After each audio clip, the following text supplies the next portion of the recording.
Hello বন্ধুরা, কেমন আছো সবাই? আশা করছি সকলে ভালো আছো। প্রিয় বন্ধুরা, আজকে তোমাদের জন্য নিয়ে এলাম আরও একটি নতুন গল্প। আশা করছি তোমাদের দাঁড়িয়ে যাবে, তাই ভিডিওটা শুরু থেকে শেষ পর্যন্ত দেখো। আমি হাসান।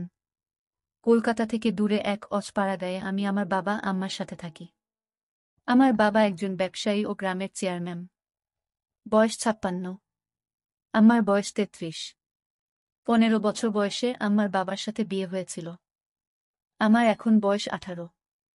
আম্মা তানিয়া বেগম আর 5টা গ্রামের মেয়েদের মতো, কিন্তু খুবই লাজুক ও বোকা।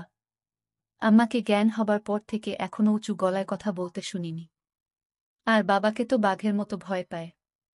আমি খুবই ভালোবাসি আম্মাকে। আম্মা তার চেয়ে বহুগুণ ভালোবাসে আমায়। আজ পর্যন্ত কখনো কড়া গলায় আমায় কিছু বলেনি মা। একটা সময় ভাবতাম অন্যরা আম্মার কাছে বকা বা শাসন পায়, কিন্তু আমি পাই না কেন? কিন্তু এখন ভালো লাগে। যাই হোক, আমার আম্মা পৃথিবীর সবচেয়ে সুন্দরী বললেও কম হবে। কারণ আম্মার বয়সী একজন নারী আমার সমান সন্তানের এত কম বয়সে জন্ম দিলে শরীর ভাঙার কথা। কিন্তু মা সামান্য তা হয়নি।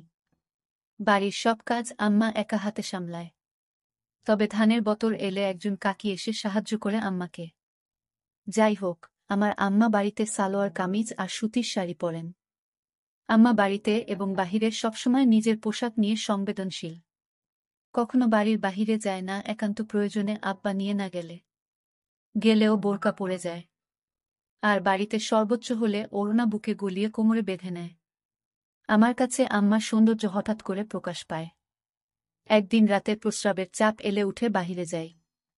আমাদের টয়লেট ঘর থেকে একটু দূরে। আব্বা আম্মার ঘরের সামনে দিয়ে যেতে হয়। তো আমি তাদের ঘরের সামনে আসতেই একটা শব্দ পেলাম।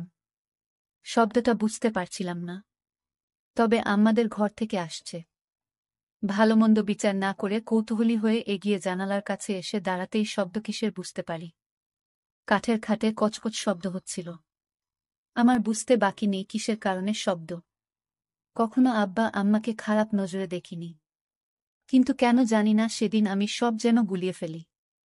জানালায় হাত দিয়ে দেখি বন্ধ ভিতর থেকে।